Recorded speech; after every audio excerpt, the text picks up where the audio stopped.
Our students who participate in early college, when they do matriculate to that four-year university, they are well better prepared for the rigor. Opportunities that we have for students, for example, the opportunities here today.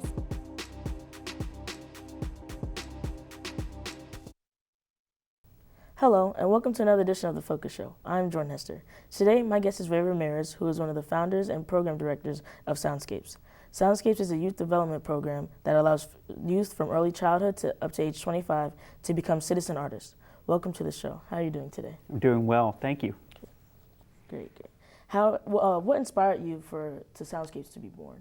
So Soundscapes is inspired by a program that actually is in Venezuela, and it's called El Sistema. And the whole purpose of El Sistema, this big youth orchestra that's going on, and it's reaching over 1 million children in Venezuela right now, and even despite its political turmoil, is still well supported from families and businesses and everything like that. And the reason is that it uses music as a vehicle for social change. And so several years ago, a long time ago actually, now probably about 14, 15 years ago, it was profiled on a news show that you probably know called 60 Minutes. And that's when it kind of opened up to the world and said, wow, look at these wonderful things that music can do for the lives of all the children and teaching critical life skills, all of these various different things. And so Ann Henry, who is a citizen in Newport News and a longtime resident, comes from Hampton, saw this and started talking to people, the Virginia Symphony, various different places, and said, wouldn't this be a wonderful opportunity to do something like this for our Hampton Roads youth? And I was the director of education for the Virginia Symphony at the time, and I just fell in love with the idea.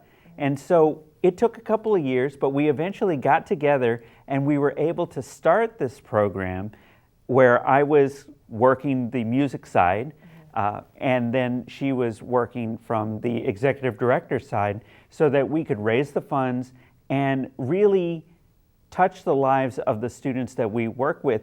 1,500 students we've worked with so far in the 13 years that we have been in operation. So we're seeing a lot of change, and we'll discuss all of this all the changes that we've seen with the students.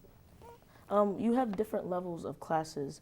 What is the difference between each level of classes, and is the students learning based off their skill set? Yeah, so everything that we do is based off of a dimensional rubric, a 9-dimension rubric that really takes their understanding of various different sets. We have 4 social, 4 musical dimensions, and then 1 that is both social and musical. And as they grow through this, we have the first level of development is very beginner. And then the 5th level of development is that aspirational, professional, inspiring place. So it really is a whole life rubric. And when we're talking about developmental, we're talking about growing. And how do we grow to become the best version of who we are? And so as they go through these various different levels and they achieve certain places and abilities in this developmental rubric, they start to become level 1, they become level 2, and level 3 and 4. So level 1 is where they're just learning music, how to read music. We actually do a lot of hip hop. We do a lot of things with strong beats that everybody's dancing to. And we do it with recorders and buckets, and then we even add open string violins. It's a lot of fun. Once we get to level 2, that's where learning an instrument is hard, and it takes a lot of time. That's where we've got them in, right? At level 1, they're excited about it, And then at level 2, that's when they start to learn how to play some sort of traditional orchestral instrument or jazz instrument. And then in level 3, once they have had some time, about a year, of learning how to play this instrument, now they join in a group. And then level 4 may take several years to achieve, but at that point we pay for private lessons, and they are able to take part in the Peninsula Youth Orchestra, which is also a part of Soundscapes. Nice, nice. How are the different levels of classes organized for music, instrument, and ensemble readiness to the Advanced Academy?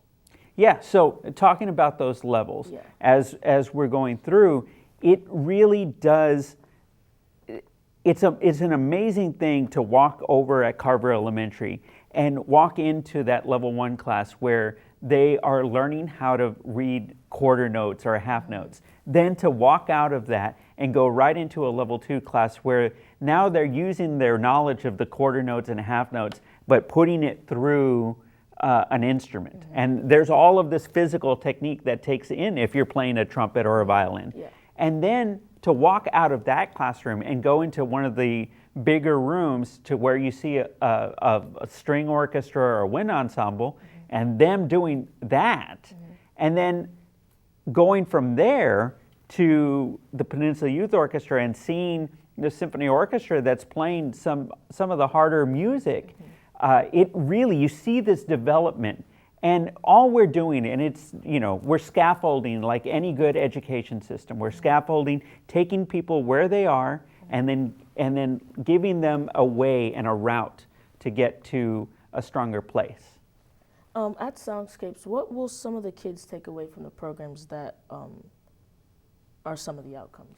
So we're disguised as a music program, but we really are not just a music program. We're equally a social program.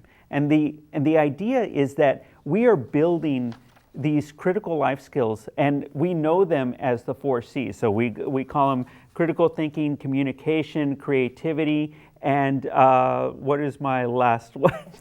I'm forgetting Collaboration? this. Collaboration. Yeah. Yes, thank you for working with me.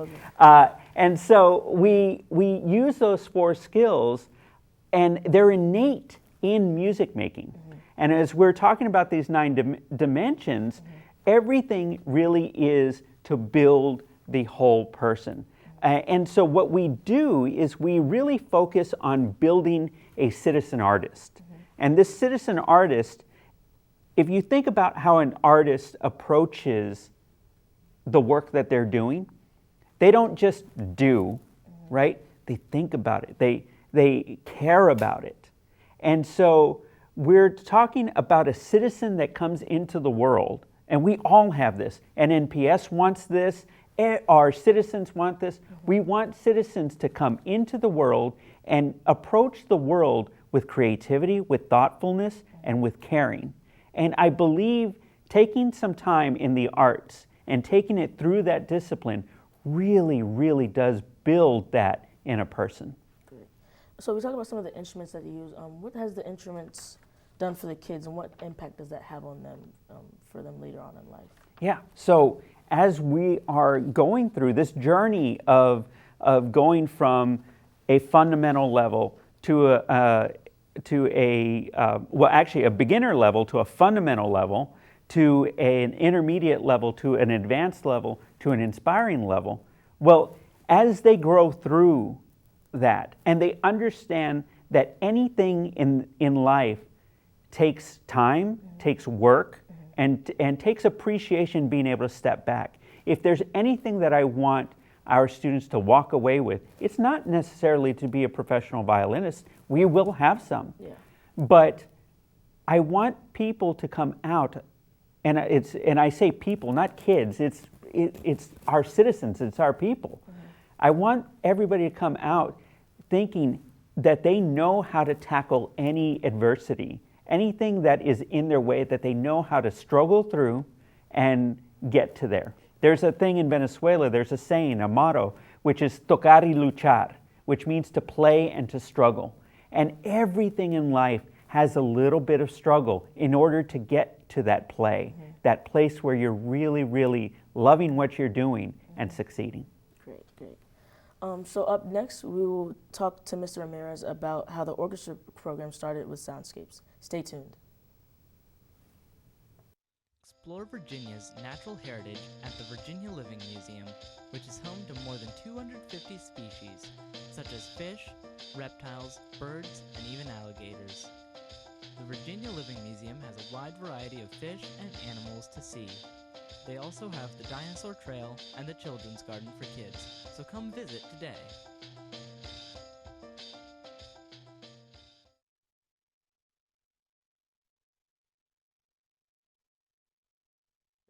Today, my guest is Ray Ramirez, who is one of the founders and program directors of Soundscapes.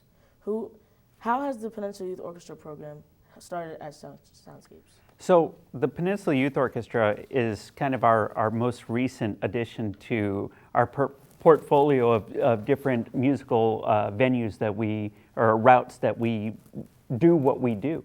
And so Peninsula Youth Orchestra has actually been around. It's celebrating this year. We're about to finish its 63rd season. Wow. So that it obviously existed way before our 13 years as a Soundscapes, as a nonprofit. The beauty of it was that we were able to merge, I would say, well, it was over the pandemic.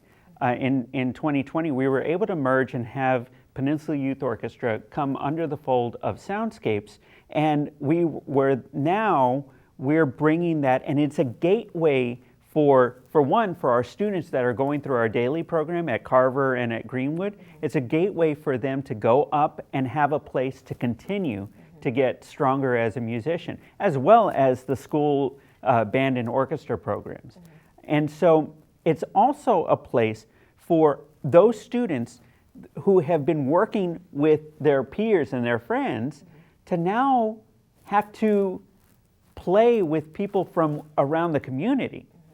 So the Peninsula Youth Orchestra is open. It's a tuition-based orchestra, but it's a sliding scale tuition-based orchestra. That means that depending on household income, you might be paying one tuition. Depending on the other, it might be completely free. The whole purpose of us taking over Peninsula Youth Orchestra is to make music making accessible to everyone in our community. And so those students that came through our daily program, they're able to work with everybody else. And anybody, no matter where you are, no matter your financial situation at home, you're able to have a place to play and make music. And I know it's a struggle sometimes. We always encourage all of our students to take part in their daily school music programs, but sometimes schedules get tough, things like that. And we are a place for them to continue to make music, even if they can't make music on a regular basis at school. But we continuously want them to make music all over the place. So we talk about you want to have everybody in youth orchestra. So what are some of the requirements, or what is the audition process like to be in youth orchestra? Yeah, so the youth orchestra, if you go to www.soundscapes.org and you click on the program button there, you'll see Peninsula Youth Orchestra, and you can look at the audition requirements. But in general, we have two levels of Peninsula Youth Orchestra. We have the string orchestra and the wind band, and then we have the symphony orchestra. And so to get into the string orchestra and wind band, you don't need to have too much, usually a year or two worth of experience playing, and then you can get into one of those two groups. The symphony orchestra, you're going to be more advanced. You're going to have a more rigorous audition that has scales and a solo piece, but we also play tougher music. So, it all kind of works out. But yeah, to learn more, go to our website. Great. What are some of the skills that students learn being in Peninsula Youth Orchestra? Well, the beauty of it, there has always been the fact that studying music is an essential studying any arts is an artistic venture that everybody should have. But I think now that it's under Soundscapes, that we're really looking at not only the artistic aspect of things, but we're also looking at the social aspect of things. And each time that each month that we go through, we actually evaluate all of our students in our dimensional rubric. And this is kind of our guiding light, you know, to how we structure things. And so we are able to look at each of the musicians and give them a picture of their overall growth as a musician and as a citizen artist.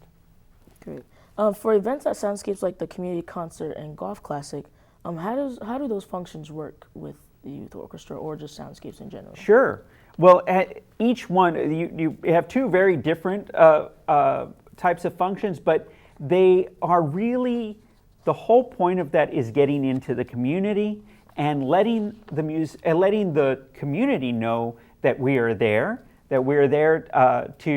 to be a resource to our community. So the community concert was a beautiful thing that we did at the Ferguson Center, and we plan to do that next year as well. Mm-hmm. And it's a celebration of all the music, community musicians in the area. And we actually opened up on Sunday at 1 p.m. and it was a wonderful event. We had over 110 musicians on stage playing Ode to Joy. And Ode to Joy is kind of our anthem. Mm-hmm. And if you don't get moved by seeing first graders, I think actually we even have a kindergartner playing little violin, kindergartner, to postgraduates, high school graduates that are right after graduation, all playing on the same stage together, then I don't know what's going on, because that is a beautiful, beautiful thing to know that there are not that many things that you can do in life that will span all of these different ages, and music brings everyone together. And that really is the message of Ode to Joy, is, you know, treat your fellow man and take care of them. That's really what we do as an organization, and that's what we hope to do with all of our events in the community. For sure. We were talking about festivals, and we know that you were part of the Cnu Music Festival.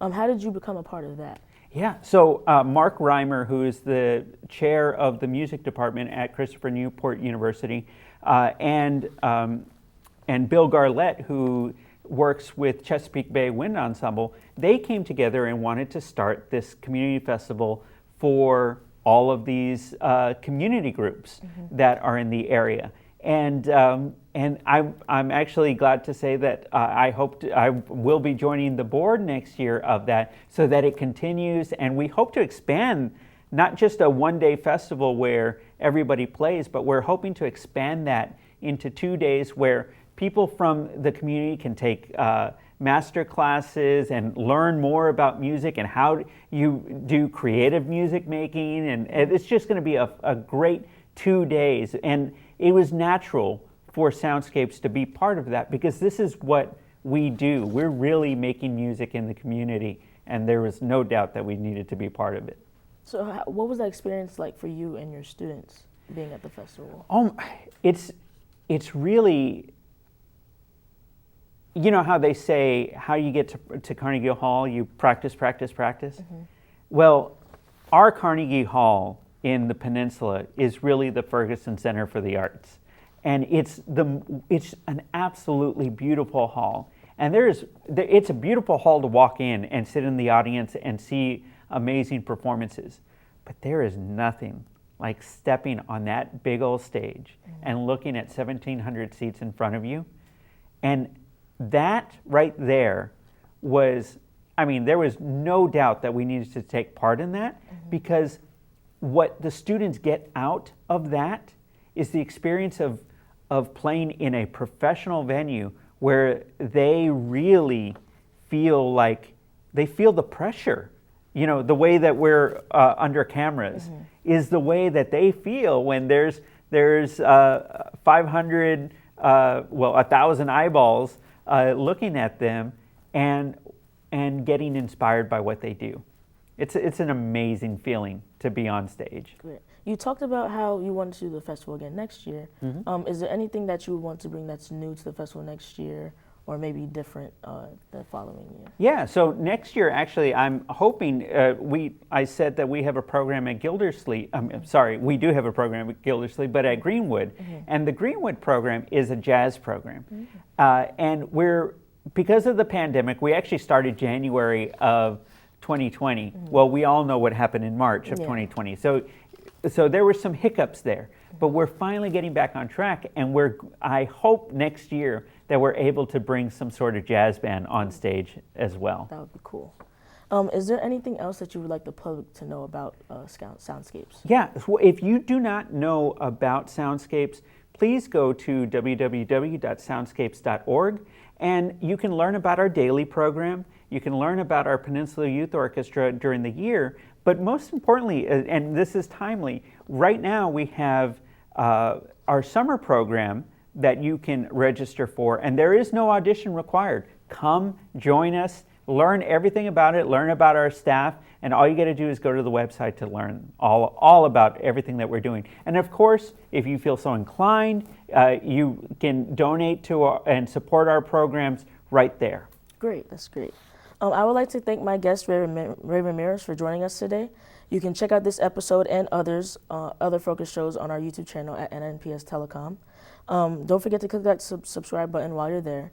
And I'm Jordan Hester, and thank you for joining us for another edition of the Focus Show. Take care.